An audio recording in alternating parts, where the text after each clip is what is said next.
This is a question from the Stowe campus, and it says, how do you respond to non-believers who accuse Christians of being hateful to people who support lifestyles that are not according to the precepts of our faith? I think this is a very important question, and they all are really. I'd be a dishonest person if I said to you that that question doesn't worry me, that I don't even think about it. In fact, we as a team, our entire team, people like Nabil Qureshi, Michael Ramsden, Oz Guinness, Amy Orr Ewing, our entire speakers team have often sat around a table and said, you know, how do we deal with this very trying social issue of our time? And even though the word is not used here, the idea is, you know, the homosexual lifestyle and all that has come about in our time, how do we as Christians deal with it? So Joe, if you don't mind, I'd like to take an extended answer on this. You know, let me give you about 3 panels of an answer. The first panel is the logical problem. The second panel is what I call the theological problem. And the third panel is what I would call the relational problem, how you communicate it. So let me take, first of all, the sociological issue here. What is the problem now? We talk about tolerance. So when I was at one of the prestigious universities, somebody went to the microphone and asked this question. And I said to the person, I said, I will be glad to answer your question if you will first answer mine. What kind of a culture are we living in? You have to define it for me. I said, as far as I know, there are 3 cultures in relation to absolute. The first culture is called a theonomous culture, where the law of God is supposedly so embedded into our hearts that we all emotively or otherwise think in the same categories. Once upon a time, we would talk about the natural law in those categories, natural law. We believe these truths to be self-evident. The early framers believed in the natural law. We don't believe in natural law anymore, but we used to talk about it, and that's a theonomous culture. Theos, God, nomos, law. Sometimes the Indian culture will get close to that. It's not always the case, but they sort of, dharti ke aadmi is what they will say. We are people of the soil. And the idea of respect for parents and all of that, they consider to be self-evident, ingrained in the heart of man and so on. But we don't believe in the theonomous culture in the West. So what's the second kind of culture? The second kind of culture is a heteronymous culture. Heteros meaning another, nomos meaning law. So we have another law. What does that mean? The mainstream of the culture is dictated to by the leadership at the top. If you look at Marxism in secular terms, it is a heteronymous culture. The handful in the top will control the masses. If you look at Islam, it's a heteronymous culture. If you go to Saudi Arabia or you go to Iran, which are supposed to be truly Islamic countries, the mullahs or the sheikhs or who are the ayatollahs at the top will tell the masses when they must fast, when they can eat, what they must wear, what they must not wear, who they can be seen with, who they cannot be seen with. All of the dictates, even to the discipline of how you wash your hands and feet before you worship and so on. It's a heteronymous culture. The few at the top dictate it for the masses below. So I looked at the question and I said, are we a theonomous culture? He said, no. I said, are we a heteronymous culture? He said, no, we don't want the few to dictate it for the many. I said, so that leaves us with the third, which is an autonomous culture. Autos meaning self, nomos meaning law, which means each person dictates their own moral prerogatives in the. I said, are we an autonomous culture? He said, yes. I said, all right, now tell me this. If we are an autonomous culture, and I answer your question, are you going to give me the privilege of my autonomy too? Or as soon as you disagree with my answer, you will switch to a heteronymous mode and dictate for me what I must believe as well? That is the sociological dilemma.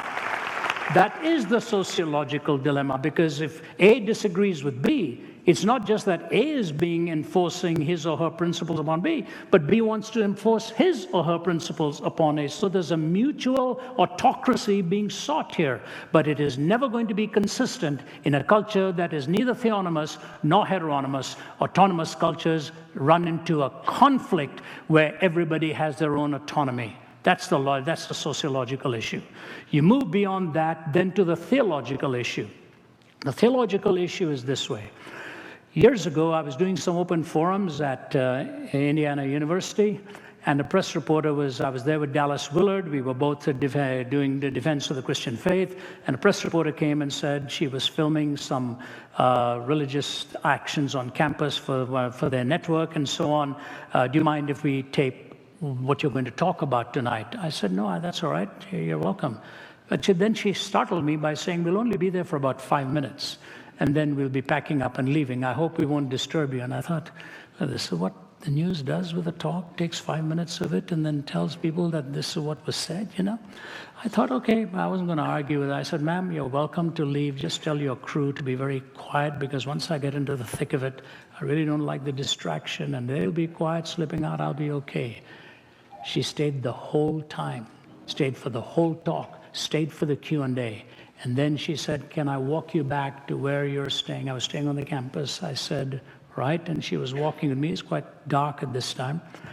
And she says, I have a question for you. I said, is this on the record or is this an off the record question? She said, no, this is for me. I said, so you promise me this is just between you and me? You're not going to print these answers? She said, no. Okay. I said, all right. I just want to know. And so she said, I have a problem with Christianity, and here's my problem. Christians are generally against racism, but when it comes to the homosexual, they discriminate against the homosexual. How do you explain that? I said, I find your comments so interesting. In the first part of the question, it's an ism you're talking about. In the second part of the question, you particularize it with an individual. So I'm just fascinated by that, but that's okay. I said, here's what I want to say to you. The reason we believe that discrimination ethnically is wrong is because the race and ethnicity of a person is sacred. You do not violate a person's ethnicity and race. It is a sacred gift.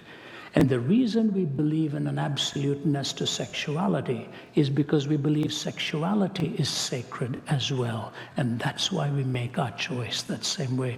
I said, you will help me if you will tell me why you treat race as sacred and desacralize sexuality. She was very quiet. She said, I've never thought of it in those terms. Here's what I want to say to you. Marriage, as God has given it to us, and if you take the whole corpus of the worldview, is the most sacred relationship into which you will enter.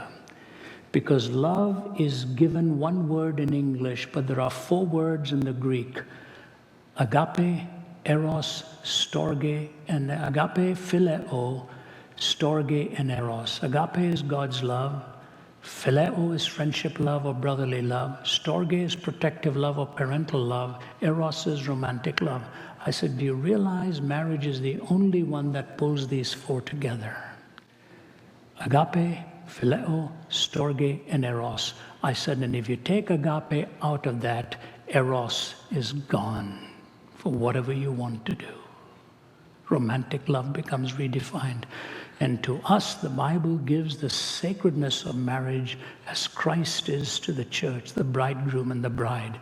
And in that sacredness and the beauty of a consummate relationship between a man and a woman, as it is shown in the singular commitment of the marital vow, I do and I will. When you say I do to the one, you say I don't to all of the others. And you say I will to one, you're saying I won't to all of the others. So any departure from that beauty and sacredness of the 4 confluences of love is a biblical notion of what it really means to be married. And to just take one behavior and make it look like it's aberrant is not right. All departures from that are not acceptable in the sight of God. The theological position is a consummate relationship between a man and a woman in the procreative act and in the sacredness and paying each other the ultimate compliment of taking each other at their word. So theologically, this is the way we see it. Sociologically, we've been put into a conundrum. So we come then in relationally, how do we deal with it? And here's the hard part. But you know what? And my wife will tell you this, others will tell you this who know me.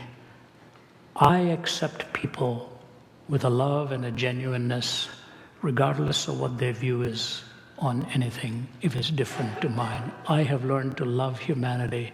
I can put my arm around a person who has a different view on marriage or a different view on politics or whatever, and just say, God gives you the most sacred gift, the gift of the prerogative of choice, but God does not give you the privilege of determining a different outcome to what the choice will entail. The consequences are bound to the choice. And you go right back to the book of Genesis, and it tells you, you do what is right, will you not be accepted. But if you don't, sin stalks at the door, desires to have you. And so when I look at the sacredness of marriage, any change from it, from the biblical point of view, is a departure from the biblical mandate. But at the same time, the Bible commands us to love even those with whom we disagree. And our responsibility as the church is never to hate the individual. Our privilege is to love. And only God can change the heart of a person. And God is the ultimate judge. And in a pluralistic society, let us as Christians be both light and salt and learn to love one another. And let God be the judge over all of us. He is the one who is pure in his judgments. We can make errors. Those are the 3 panels I want to leave with you.